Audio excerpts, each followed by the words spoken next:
ఇక వివరాలకు వెళ్తే బీఆర్ఎస్ వర్కింగ్ ప్రెసిడెంట్ మాజీ మంత్రి కేటీఆర్ స్ఫూర్తితో ఉప్పల్ నియోజకవర్గం Mallapur division auto trolley DCM కార్మికులకు 5 లక్షల ప్రమాద బీమా ప్రకటించారు. బీఆర్ఎస్ సీనియర్ నాయకులు హమాలీ శ్రీను ఆటో కార్మికులను ఆదుకోవడంలో కాంగ్రెస్ ప్రభుత్వం ఎటువంటి చర్యలు తీసుకోకపోవడంతో కేటీఆర్ స్వయంగా ముందుకు వచ్చి సిరిసిల్ల నియోజకవర్గంలో ఆటో కార్మికుల పట్ల అమలు పరుస్తున్న ప్రమాద బీమాను ఆదర్శంగా తీసుకొని తాను ఈ కార్యక్రమం చేపడుతున్నారని, కార్మికులు పేదలకు బీఆర్ఎస్ ఎప్పుడు అండగా నిలుస్తుందన్నారు హమాలీ శ్రీను. ఈ సందర్భంగా స్థానిక మల్లాపూర్ డివిజన్ ఆటో కార్మికులు హర్షం వ్యక్తం చేశారు. కార్యకర్తలకు వైకుంఠ ఏకాదశి శుభాకాంక్షలు. ఈ శుభ సందర్భంగా బీఆర్ఎస్ పార్టీ కార్యనిర్వాహక అధ్యక్షులు శ్రీ కేటీఆర్ గారు మొన్న ఏదైతే సిరిసిల్ల ఆయన నియోజకవర్గంలో ఉన్నటువంటి డ్రైవర్లకు, ట్రాన్స్పోర్ట్ రంగంలో పనిచేస్తున్న ప్రతి కార్మికునికి 5 లక్షల ప్రమాద బీమా కల్పిస్తూ వాళ్ళకు బాండ్స్ అందజేయడం జరిగింది.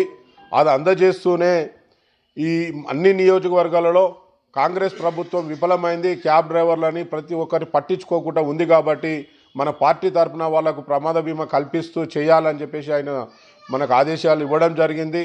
ఆ ఆదేశానుసారం నేను ఉప్పల్ నియోజకవర్గంలో ఉన్నటువంటి నా మల్లాపురం డివిజన్లో ఎంతమంది అయితే ఆటో ట్రాలీ క్యాబ్ డీసీఎం డ్రైవర్లకు 5 లక్షల ప్రమాద బీమా నా సొంత డబ్బులతోటి వాళ్ళకు కట్టించి హమాలీ శ్రీనన్న కార్మికుల పక్షాన నిలబడి కార్మికుల కష్టాలు తెలుసు కాబట్టి ముందు నిలబడి కేటీఆర్ ఆదేశాల మేరకు మల్లాపూర్ డివిజన్లో ఉన్న ప్రతి ఒక్క డ్రైవర్కు, కార్మికులకు, భవన నిర్మాణ కార్మికులకు, ఆటో డ్రైవర్లకు, డీసీఎం డ్రైవర్లకు, లాడీ డ్రైవర్లకు, ప్రతి ఒక్క డ్రైవర్కు నెల 2 నెలలు కరోనా టైంలో ప్రతి ఇంటికి బియ్యము, నూనె వస్తువులన్నీ సప్లై చేసి ఆ రోజు కాపాడిండు, ఆ రోజు సరఫరా చేసిండు. ఈ రోజు కూడా డ్రైవర్లకు కష్టం ఉంది.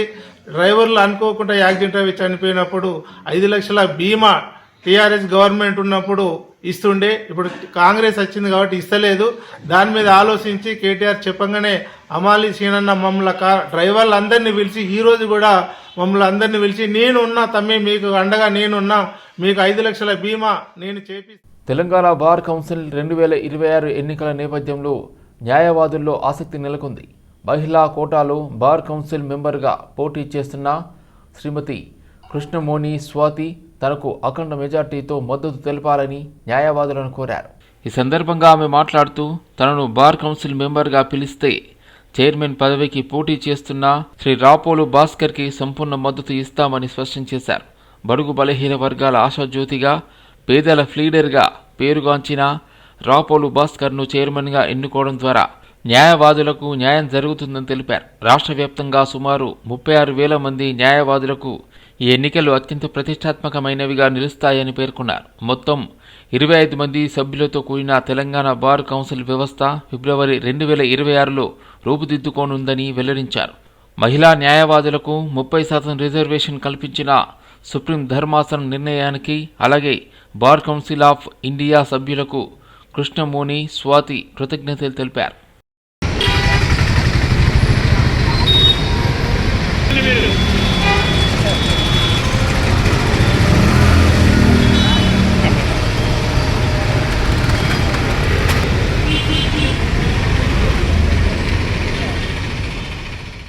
నేను బార్ కౌన్సిల్లో మెంబర్గా విమెన్ రిజర్వేషన్లో కంటెస్ట్ చేయడం జరిగింది, నామినేషన్ వేయడం జరిగింది. నేను గనక బార్ కౌన్సిల్ మెంబర్గా కంటెస్ట్లో గెలిస్తే రాపోల్ భాస్కర్ సార్ గారిని చైర్మన్గా మేము నామినేట్ చేస్తాను. తనని గెలిపించండి, యంగ్ అండ్ డైనమిక్ లీడర్ని గెలిపిస్తే మనకి ఇన్ని అవకతవకాలు జరుగుతున్నాయి. ఆ లాలో ఎవరు ఏం చెప్పట్లేరు. అన్యాయంగా మా అడ్వకేట్ల పైన అక్రమంగా కేసెస్ అనేటివి పెట్టడం జరుగుతున్నాయి. దానిపైన ఎవరు ఎలాంటి చర్య అనేది తీసుకోవట్లేదు. ఇలాంటి చర్యలని మేము అరికట్టాలి అంటే రాపోల్ భాస్కర్ సార్ని మీరు గెలిపించండి, నన్ను గెలిపించండి. విమెన్ రిజర్వ్ ప్రతిష్టాత్మకంగా ప్రతి ఏటా నిర్వహించే నాంపల్లి ఎగ్జిబిషన్ నుమాయిష్లో స్టాల్స్ ఎంపిక అవకతవకలపై న్యాయ విచారణ జరిపించాలని పలువురు స్టాల్స్ నిర్వాహకులు డిమాండ్ చేశారు. తెలంగాణ జనసమితి నాయకులతో కలిసి బషీర్బాగ్ ప్రెస్ క్లబ్లో సమావేశం నిర్వహించారు. ఈ సందర్భంగా స్టాల్స్ నిర్వాహకుడు అక్బర్ అలీ, గాంధీ దర్శన్ కార్యదర్శి ప్రసాద్తో కలిసి జనసమితి గ్రేటర్ అధ్యక్షుడు నర్సయ్య మాట్లాడారు. నుమాయిష్లో మొత్తం 3,000కు పైగా స్టాల్స్ ఏర్పాటు చేస్తే అధికారిక లెక్కల్లో మాత్రం 2000 స్టాల్స్ మాత్రమే చూపిస్తున్నాయని తెలిపారు. మిగిలిన 1500 స్టాల్స్ను ఏ పద్ధతిలో కేటాయిస్తున్నారో బహిర్గతం చేయాల్సిన అవసరం ఉందన్నారు.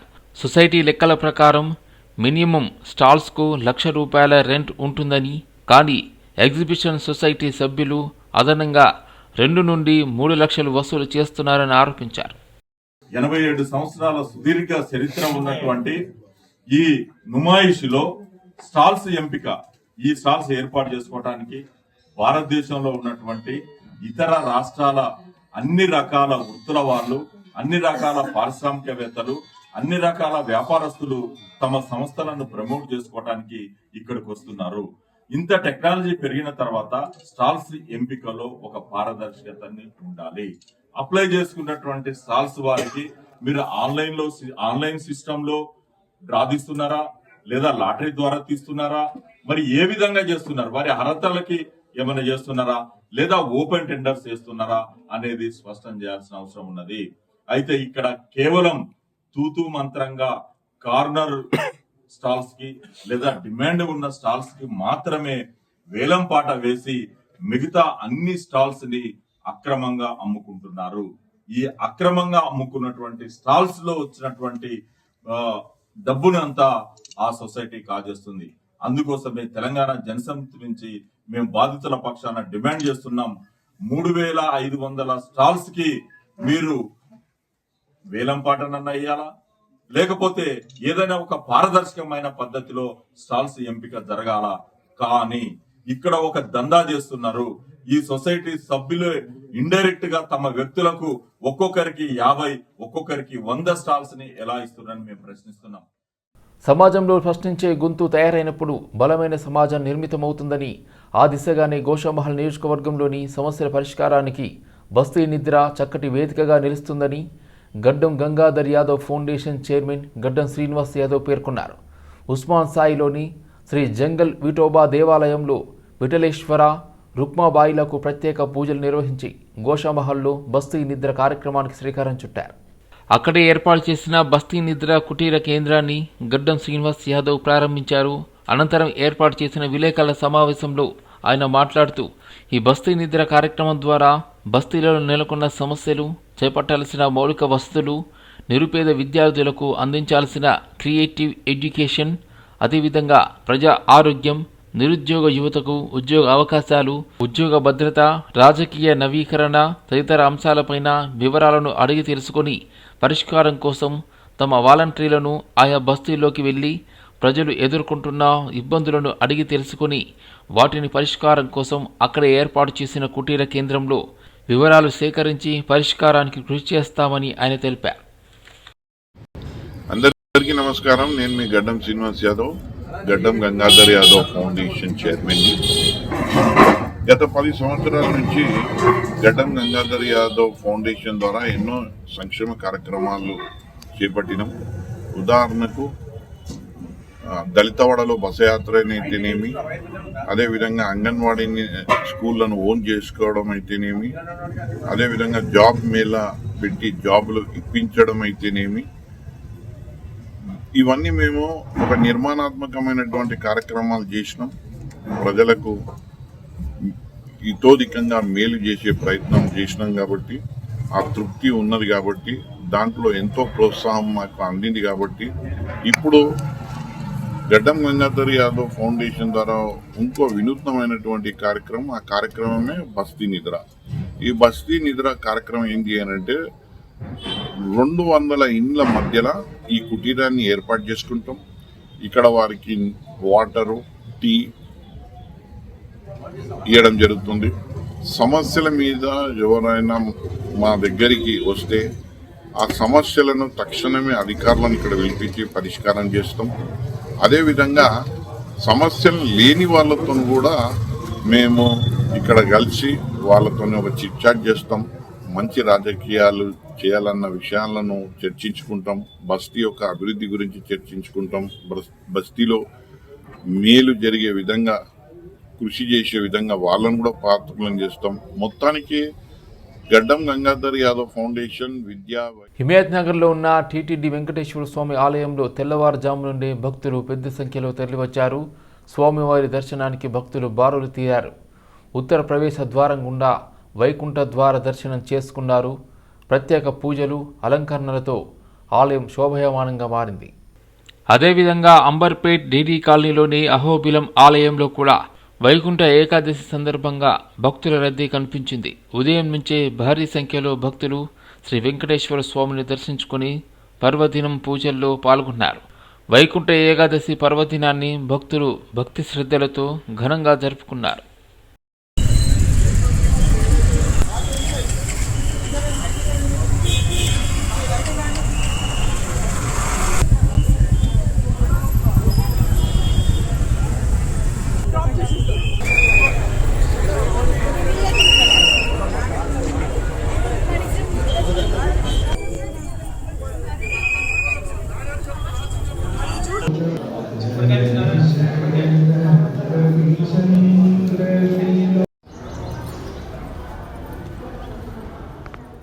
ముక్కోటి ఏకాదశి పర్వదినాన్ని పురస్కరించుకుని వికారాబాద్ పట్టణంలోని శ్రీ వెంకటేశ్వర స్వామి ఆలయంలో భక్తులు పోటెత్తారు.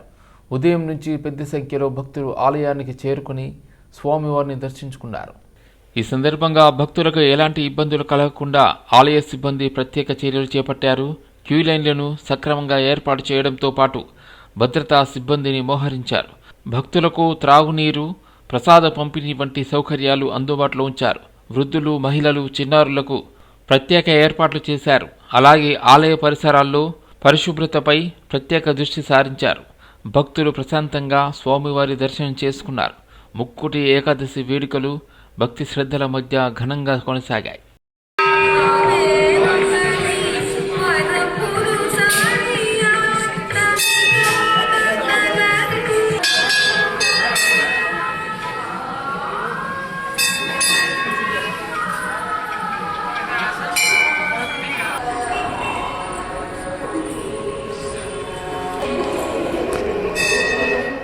పవిత్ర దినాన స్వామి సందర్శనం, ఉత్తర ద్వార దర్శనం అన్నటువంటిది విశేషమైనటువంటి ప్రయోజనకరమైనటువంటిది, శుభప్రదమైనటువంటిది, ముక్తిదాయకమైనటువంటిది.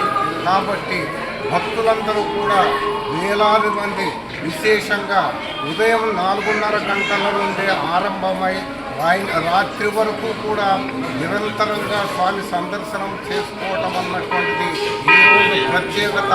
భక్తులందరూ కూడా ఆ విధంగా తమ యొక్క సందర్శనాన్ని స్వామికి సమర్పించుకొని ముక్తిని పొందుతున్నారు. ఇది విశేషమైనటువంటి ముక్కోటి ఏకాదశి వైభవము, ఈ ఆలయంలో ఉన్నటువంటి ప్రత్యేకమైనటువంటి అంశంగా నేను తెలియజేస్తున్నాను. వైకుంఠ ఏకాదశి శుభ సందర్భంగా హైదరాబాదులోని ఆలయాలు భక్తులతో కిటకిటలాడాయి.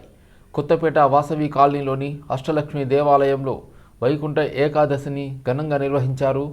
పర్వదినాన్ని పురస్కరించుకొని ఆలయంతో పాటు నగరంలోని ప్రముఖ దేవాలయాల్లో భక్తులకు ఉత్తర ద్వార దర్శనం కల్పించారు. తెల్లవారుజాము నుండే భక్తులు పెద్ద ఎత్తున ఆలయాలకు తరలివచ్చి ప్రత్యేక పూజలు, అభిషేకాలలో పాల్గొన్నారు. దేవాలయాలను సుందరంగా అలంకరించగా స్వామివారి ఉత్తర ద్వారం దర్శనం కోసం భక్తులు క్యూ లైన్లో క్రమబద్ధంగా నిలబడ్డారు. భక్తులకు ఎలాంటి అసౌకర్యం కలగకుండా ఆలయ కమిటీలు ప్రత్యేక ఏర్పాటు చేపట్టాయి. భక్తుల రద్దీని దృష్టిలో ఉంచుకుని స్వచ్ఛంద సేవకులు, పోలీసుల సహకారంతో దర్శనాలు సజావుగా కొనసాగాయి. వైకుంఠ ద్వారం ద్వారా దర్శనం కలగడం వల్ల మోక్షప్రాప్తి కలుగుతుందనే విశ్వాసంతో భక్తులు భక్తి శ్రద్ధలతో స్వామివారిని దర్శించుకున్నారు.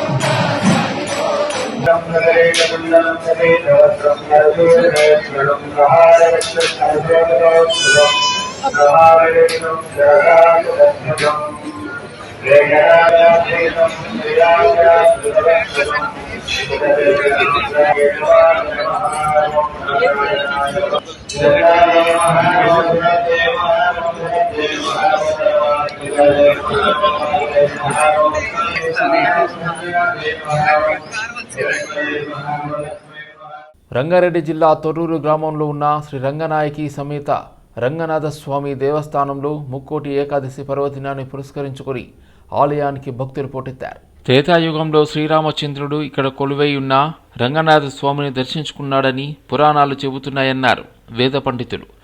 వైకుంఠంలో స్వామివారు ఏ విధంగా ఉంటారో ఈ ఆలయంలో కూడా ఉత్తరం వైపు పాదాలు ఉండి దక్షిణం వైపు తలతో స్వామివారు ఈరోజు భక్తులకు దర్శనమిస్తారని, కోరిన కోరికలు తీర్చే స్వామిగా ఇక్కడ వెలిశారని ఆలయ వేద పండితులు తెలిపారు. తొర్రూరు గ్రామంలో వేంచేసి ఉన్నటువంటి యొక్క రంగనాథ స్వామి వారి యొక్క ఆలయం ఇది. ఇక్కడ శ్రీరామచంద్రుల వారు శ్రీ స్వామి వారిని దర్శించుకున్నారని పెద్దవాళ్ళు చెప్తారు. అంటే త్రేతాయుగం నుంచి స్వామివారు ఇక్కడ ఉన్నారు. తర్వాత ఇక్కడ ఆలయం అనేటువంటిది ప్రకృతి వైపరీత్యాల వల్ల మూసుకుపోయింది. అటువంటి యొక్క ఆలయాన్ని పునరుద్ధరించి దీన్నంతా కూడా మంచి సుందరమైనటువంటి యొక్క ఆలయంగా రూపొందిస్తూ ఉన్నారు.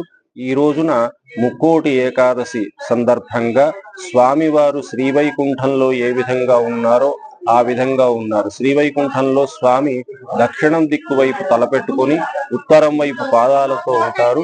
అటువంటి యొక్క ఉత్తర ద్వార దర్శనం, నిజమైనటువంటి యొక్క ఉత్తర ద్వార దర్శనం ఇక్కడ స్వామివారు భక్తులకు అనుగ్రహిస్తూ ఉన్నారు. అంటే ముక్కోటి ఏకాదశి దర్శనము అంటే ఎక్కడైతే మీకు స్వామివారి పాద దర్శనం అనేటువంటిది దొరుకుతుందో అదే ముక్కోటి ఏకాదశి నిజమైనటువంటి యొక్క దర్శనం. అటువంటి యొక్క పద్ధతుల్లో స్వామివారు ఇక్కడ ఉన్నారు. స్వామివారిని దర్శించినటువంటి యొక్క భక్తులకు అనేకములైనటువంటి యొక్క వారి యొక్క కోరికలు నెరవేరుతున్నాయి. ఇక్కడ ప్రతి ఆదివారం ఉదయం 9:30 నుంచి 12:30 వరకు సుదర్శన హోమం అనేటువంటిది జరుగుతుంది. ఈ హోమంలో పాల్గొన్నటువంటి యొక్క భక్తులకు ఉన్నటువంటి యొక్క సమస్యలు కూడా చాలా మందికి మరి పరిష్కరింపబడ్డాయి స్వామివారి యొక్క అనుగ్రహం వల్ల.